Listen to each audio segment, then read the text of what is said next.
что, выезжаю с территории отеля. Отелю огромное спасибо за 2 дня повышенного комфорта, трехразовое питание, 5 раз в день душ и, соответственно, разрешение на съемки отеля. Я его весь отснял, мне было очень интересно. Надеюсь, вам будет тоже интересно это смотреть. Ну и пока я выезжаю из города Ялта, давайте я немножечко расскажу о том, что ждет нас с вами дальше в этом видео, в этом фильме. Значит, задача сегодняшнего дня добраться мне до горы Госфорта, до места проведения байк-шоу «Ночных волков», потому что мне интересно снять именно подготовку к этому мероприятию. Я 3 раза был на этом мероприятии в самые первые годы, когда «Ночные волки» стали делать его здесь, в Крыму.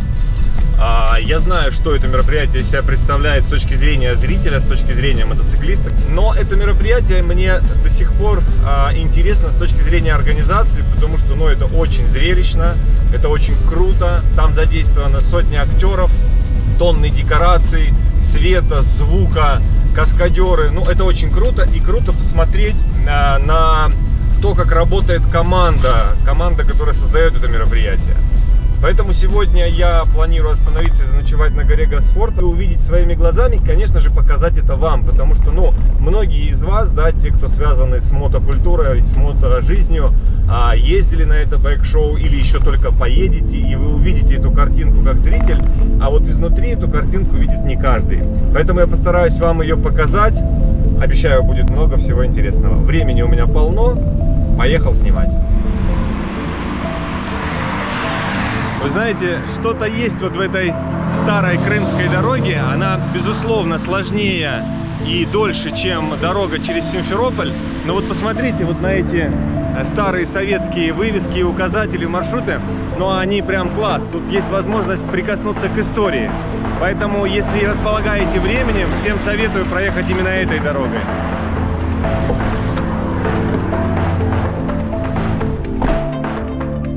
Когда я говорю о старой крымской дороге, я, конечно же, не имею в виду старое Севастопольское шоссе под номером Т-2701, где снимали фильм «Кавказская пленница». Я имею в виду дорогу, которая ведет вдоль южного берега Крыма от Феодосии до Севастополя. Вы проезжаете по дорогам Р-29 и Н-19. Конечно же, эта дорога сложнее, чем долететь от Керчи до Симферополя и дальше спуститься к городу вашего назначения. Но поверьте мне, двигаясь от Феодосии в сторону Севастополя по старой крымской дороге, которая проходит через такие города, как Судак, Коктебель, Ялта, Алушта, вы увидите просто незабываемые виды. Эта дорога проходит по южному берегу Крыма, а ЮБК всегда славился своими красотами. Не зря именно на ЮБК стоят такие объекты, как Ливадийский дворец, Воронцовский, и все основные самые знаменитые крымские курорты расположены именно на южном береге Крыма. Поэтому, если не боитесь серпантином и располагаете временем, я очень вам советую рассмотреть именно эту дорогу для передвижения по Крыму. Да, мне нравилось это место. В Грузии есть такой же. Вот я в 2 местах ездил по таким туннелям. Здесь в Крыму и в Грузии, когда едешь со стороны Осетии через Верхний Ларс, есть тоже такой же туннельчик, который проходит точно так же. Ну вот, я уже подъезжаю. Впереди я вижу трубы горнообогатительного комбината. И вижу вывеску «Байк-шоу Севастополь». Подъезжаю к горе Госфорта. Сейчас пойду попробую разобраться со своей аккредитацией и попасть вовнутрь.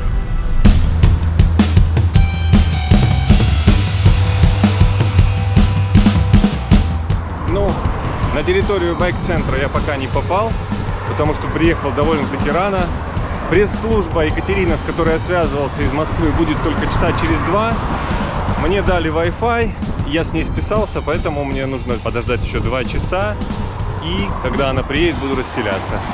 Ну и, собственно, вот за этим мы здесь. 8 и 9 состоится мероприятие, а моя задача снять подготовку к нему. Посмотрим, что из этого выйдет.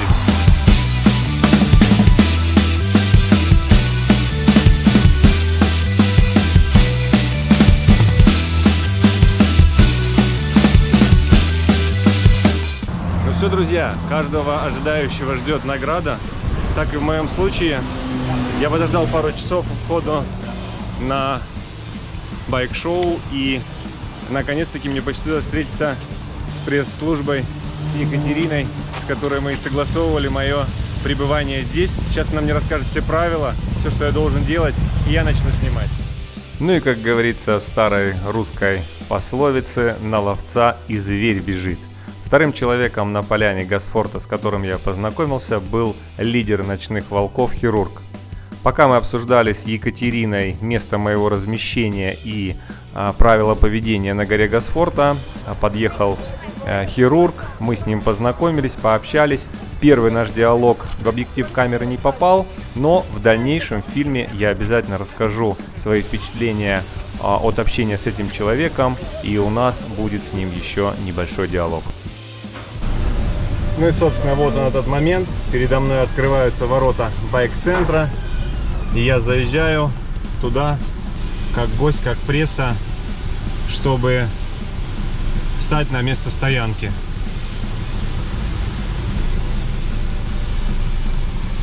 Ну что, поехали? Думаю, будет не лишним сказать пару слов о территории, на которой мы находимся. Это территория горно-обогатительного комбината, строительство которого велось в 70-х годах. Насколько мне удалось узнать из источников в интернете, данный горно-обогатительный комбинат никогда не работал. По официальной версии, данный комбинат строился для разработки руды для строительства дорог в Крыму. Но есть еще и неофициальная версия, которая говорит о том, что строительство данного комбината было лишь прикрытие для строительства более серьезного объекта запасного командного пункта. Вот мы подъезжаем к этому легендарному месту, где каждый год проходит байк-шоу на горе Госфорта возле Севастополя. Это классное место. Вот здесь справа на поляне я сам 3 года подряд принимал участие и приезжал на мотоцикле как зритель. Вот я проезжаю прямо рядом со сценой, где будет непосредственно проходить вся кульминация.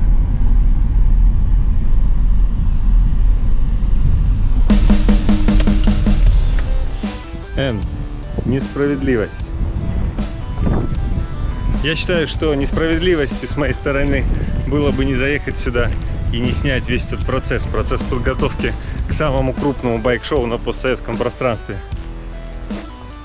Я буду исправлять эту несправедливость и обязательно все вам покажу.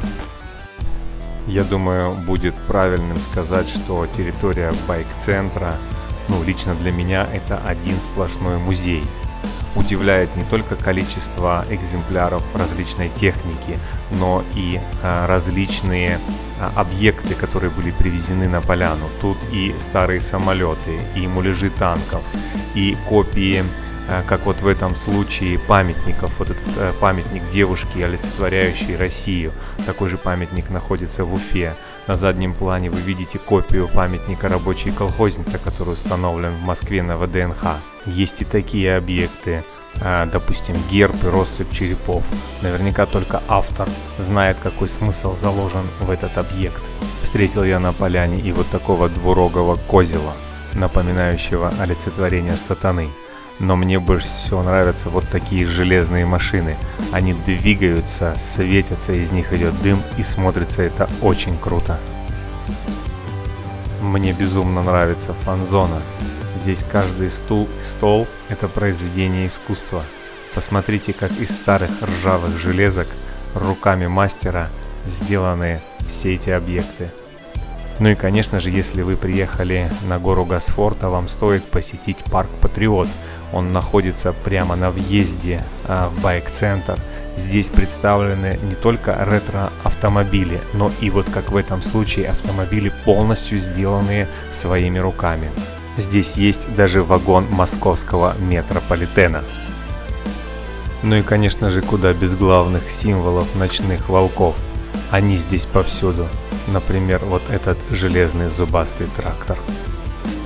Ну и от себя лично мне хочется сказать огромное спасибо тем людям, которые создают все эти объекты, за то, что на поляне Госфорта очень много объектов, которые напоминают нам о Великой Отечественной войне и о победе нашего народа в этой войне. Ребята, вам огромное спасибо.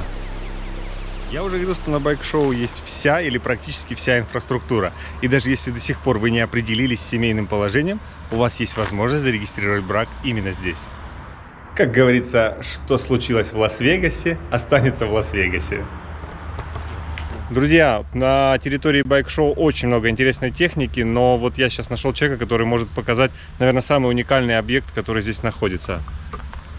Это грузовой автомобиль Steyr австрийской фирмы. Значит, привезен он был с музея панорамы Сталинградской битвы, то есть с города Волгоград, Сталинграда. Вот. Дело в том, что в основном эти машины делались легковыми, то есть открытого. То есть сейчас, как современная машина Hammer, то есть такая же машина была открыта автомобиль Steyr. И самое главное, у командующего 6-й армии Фридриха Паульса, командующего 6-й полевой армии, которого пленили единственного фельдмаршала в Сталинграде, у него была именно такая машина, только легковая. То есть именно вот такой капот, крылья, фары. Вот, то есть вот это та машина. Эта машина была отреставрирована в городе Сталинград и сейчас занимает достойное место в музее панорамы Сталинградской битвы. Я правильно понимаю, что эта машина была специально сюда привезена для проведения мероприятия этого байк-шоу? Так точно. Да. Для этого мероприятия привезено с города Волгоград, Сталинград 3 бронетехники. Это вот этот грузовик Steyr, был привезен немецкий полугусеничный бронетранспортер Зондеркрафт Фацойк 250, разведывательная машина полугусеничная, и легендарный танк Т-60, потому что это единственная ходовая сталинградская машина, которая находится у нас в городе Сталинград. Вот она там тоже. Она реально была поднята в реке Добрая Суровикинского района Сталинградской области и восстановлена до ходового состояния и принимает участие во всех мероприятиях. Ребят, я думаю, каждый из вас хотел бы это сделать, но делаю за вас, за всех. Дотрагиваюсь до машины времен Великой Отечественной войны. Это класс. Спасибо вам большое за работу и за реконструкцию. Все добро. ВКонтакте группы пехотинец еще у меня Толя, руководитель. Если что... Я отмечу. Спасибо большое. Давайте, всего доброго, счастливо, спасибо. Удачи, ага.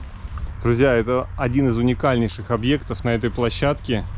Не подумайте, это не паровоз. Это в основании машина. Какой-то, наверное, ГАЗ. Я даже не разбираюсь в этих автомобилях, но какой-то грузовой автомобиль в основании. Вон там видно шасси, мотор. А реконструировано это все в виде поезда с вагоном. Санкт-Петербург, Москва. Вот такая классная штука, насколько я понимаю, она на ходу, и, возможно, мы увидим ее в движении. Друзья, вы, возможно, скажете, что ну что такого, он решил снять подготовку к байк-шоу, все мы его видели.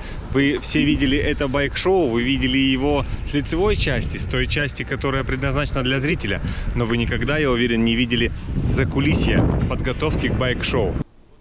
И именно здесь, в закулисье, происходит все то, что потом превращается в байк-шоу. Как и обещал, друзья, делюсь с вами впечатлениями от общения с лидером ночных волков, хирургом. Первое, что должен сказать, пообщавшись с ним, понимаешь, что идейным вдохновителем и руководителем всего процесса байк-шоу является именно он. Все, что происходит на площадке, происходит под его контролем. Он знает каждую сцену, он знает каждый объект. Более того, несмотря на то, что к проведению байк-шоу привлекаются, я думаю, сотни специалистов по свету, по звуку, хореографы, режиссеры, несмотря на все это, все мероприятия, связанные с подготовкой, хирург контролирует сам, проверяет и перепроверяет. Вот, смотрите, прям настоящие фашисты, прям это самое. Да, видишь, да. Даже, видите, по-немецки заговорили, входят в роль. Ребята, потом каждый подойдет, мы будем клеить наши... Конечно, застегивайте верхнюю пуговицу. В подтверждение моих слов о скрупулезности работы хирурга я специально оставляю звук с его камеры, чтобы вы убедились, насколько детально он отрабатывает каждый момент. Все подходит. Да. Все, запоминайте только каждый, вот эти все мелочи не потеряйте, парни. Вот эти вот ремни, вот эта вся вот эта мелочь, которая дается, не будет хватать, все, будет образ сразу левый. Поэтому все вот это откладывайте, и каждый свой сапог, там, чтобы вы знали. Не путайте друг с другом. Там сказали, для всех пока нету. Ремней нет пока? А вот наши блогеры тоже. Тоже, видите, пасутся, знают, где быть.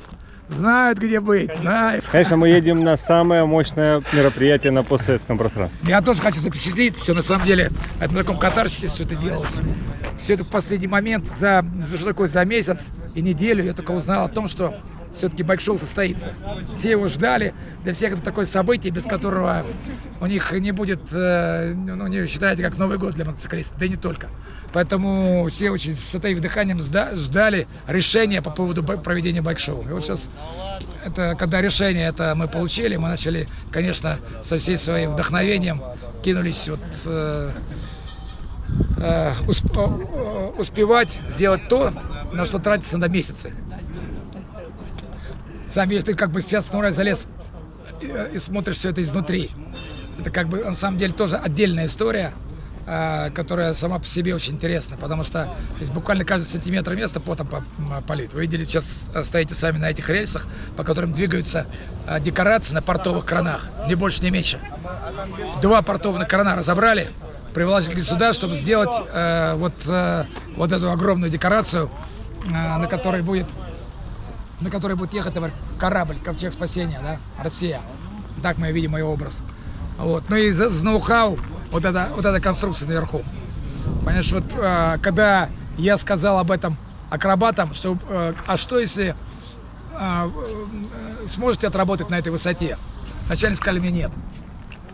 Вот. Вначале говорят, что нет, хирург, это мы никогда такого не делали, у нас мы вряд ли сможем. А потом как-то вот, то ли, не знаю, что-то зацепило их, то ли, почитав сценарий, что-то нашло отклик.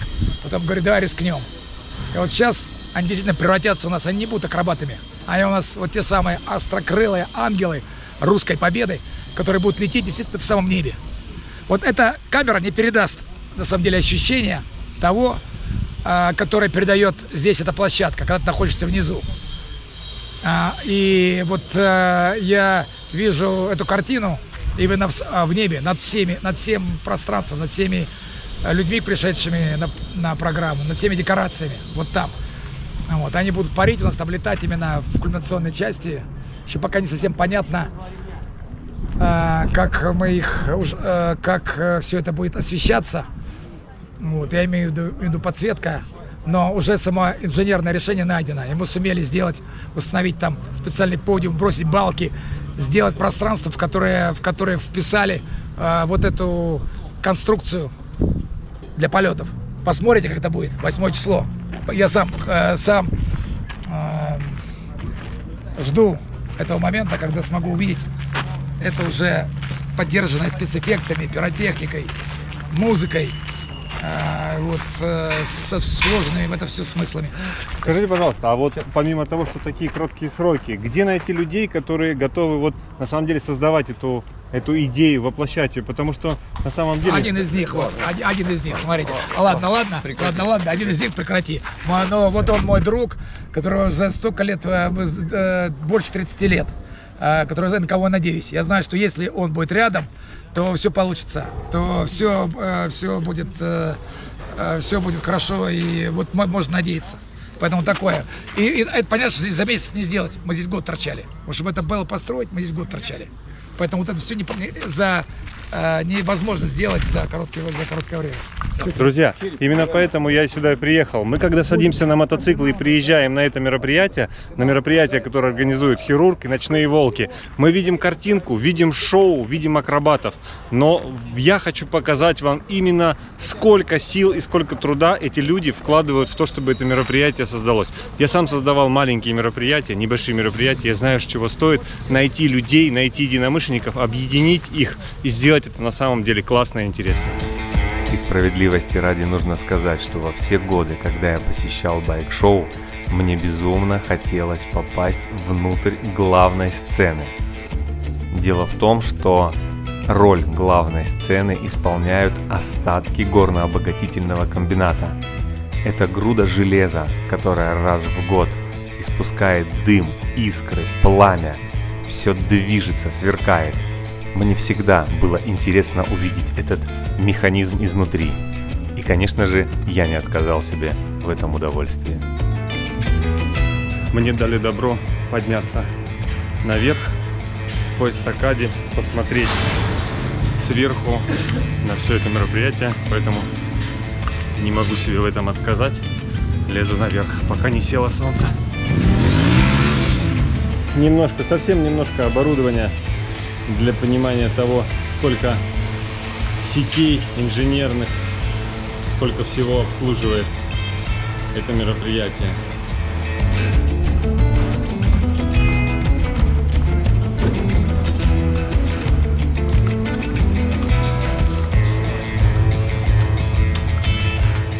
Ну что, друзья, кто из вас может похвастаться тем, что был здесь, на верхушке мероприятия? Безумно приятно находиться на самом верху конструкции, которая уже через неделю вся будет двигаться. Чтобы вы понимали, я иду на высоте, наверное, пятиэтажного дома на бетонных конструкциях, которые лежат на железных балках. Но ощущения, я вам скажу, такие интересные. При условии, что я не очень люблю высоту, но мне прям то место, куда надо было зайти.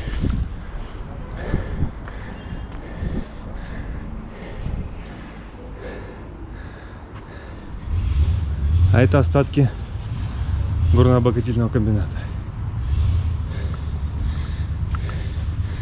Если не ошибаюсь, этот комбинат так и не достроили. И так и не запустили.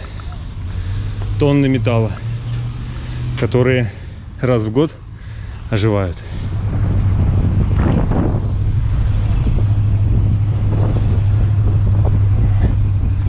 Между прочим, на картинке этого не видно. Но когда ходишь здесь, понимаешь, что вся эта конструкция немного играет. Ну, гуляет так вправо, влево.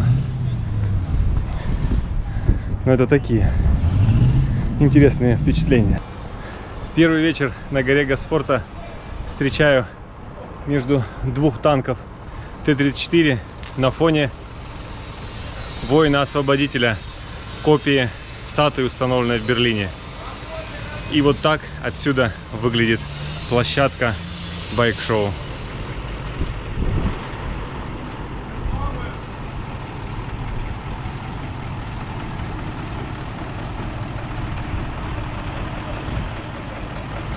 Вот так вечером выглядит подготовка к прогону. Это непосредственно территория, где будет происходить само действо, и эта сцена. Там будут зрители.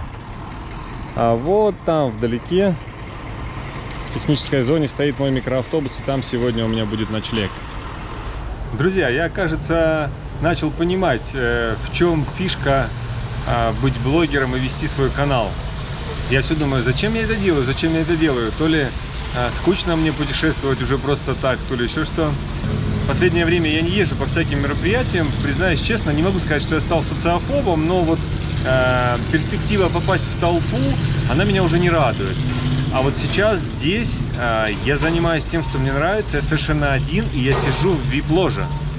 Никого нету, и у тебя есть возможность увидеть все то, что увидят тысячи заранее. Пускай не полностью, пускай в прогоне, но это очень интересно, и мне это нравится. Я надеюсь, это будет нравиться и вам, моим зрителям, потому что, ну вот сегодня по площадкам я накрутил, наверное, с десяток километров, и завтра продолжу.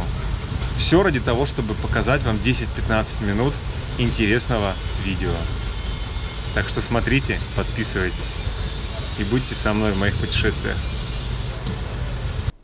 Место в вип-ложе стало для меня идеальной смотровой площадкой для того, чтобы наблюдать за всем тем, что происходит на поляне Госфорта. Сидя в вип-ложе и наблюдая за медленно садящимся солнцем, я понял, что на поляне Госфорта наступила полная ночь. А с наступлением темноты к главной сцене для репетиции будущего байк-шоу стягиваются люди и техника. Вся главная сцена зажигается разноцветными огнями. И начинается самое интересное.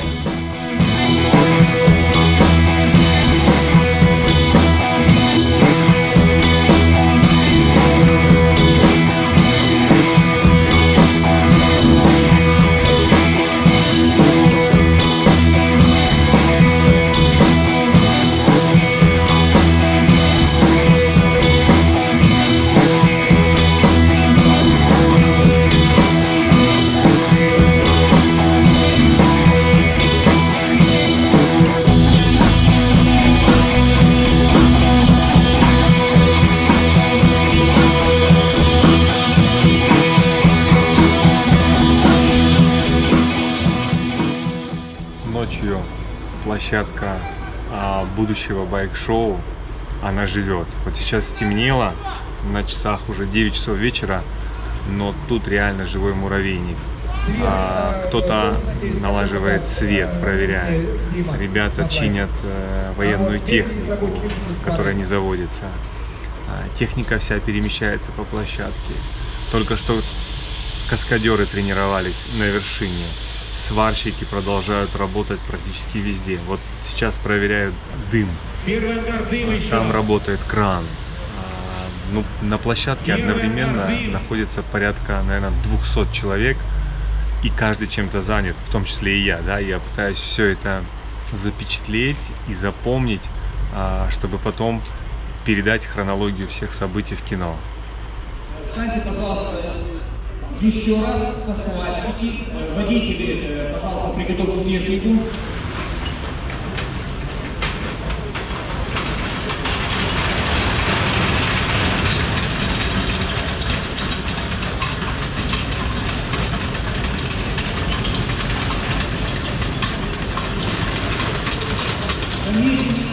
Медленнее есть, еще медленнее. 5 километров в час движения, скорость. На площадке поляны Госфорта вовсю идет тренировка. Наши военные, переодетые в немецкую форму, маршируют по плацу. А я нашел 220 вольт.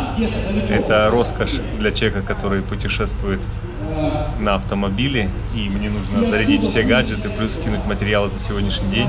Поэтому я делаю два дела сразу. Смотрю на подготовку к байк-шоу и занимаюсь зарядкой гаджетов и копирую все материалы в ноутбук. Посижу еще часик и пойду отдыхать. Главное, перемещайтесь. Все время перемещайтесь.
Гитлер создал АНР. Тайное общество, которое проникло в мистические глубины германской истории. где питали великие мифы, великие энергии.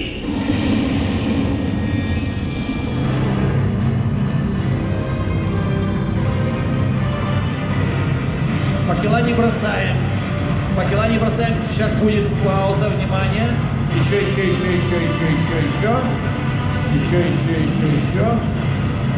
Фонограмма. Пауза. Идем. Стоп, спасибо. Так, ну все, сегодняшний день подошел к концу. На часах сейчас 1:30 ночи. Если честно, я не думал, что меня так затянет просмотр мероприятия будущего. Но на самом деле это интересно смотреть, как все это организовывается. На завтра у меня планы такие. Во сколько проснусь, не знаю, с учетом того, насколько поздно ложусь спать. Но надеюсь, не сильно поздно. Наверное, прямо с утра я упакую рюкзак всем оборудованием и выкачу мотоцикл. Я планирую выскочить в сторону Балаклавы, доехать до Бочки Смерти и до Кадыковского карьера. Посмотрим, что из этого всего получится. Ну а сейчас спать. Спать приблизительно вот так. Мы ложимся спать. Выключается свет. Телефоны. Все. И вот такое у меня лежбище. По диагонали я помещаюсь. Первую ночь думал спать без спальника, но потом понял, что это ошибка. В принципе, вот так и сплю. Надеюсь, ночь будет не холодная, потому что на самом деле сейчас поздно ужинал и довольно-таки прохладно было. Все, давайте до завтра. Спокойной ночи.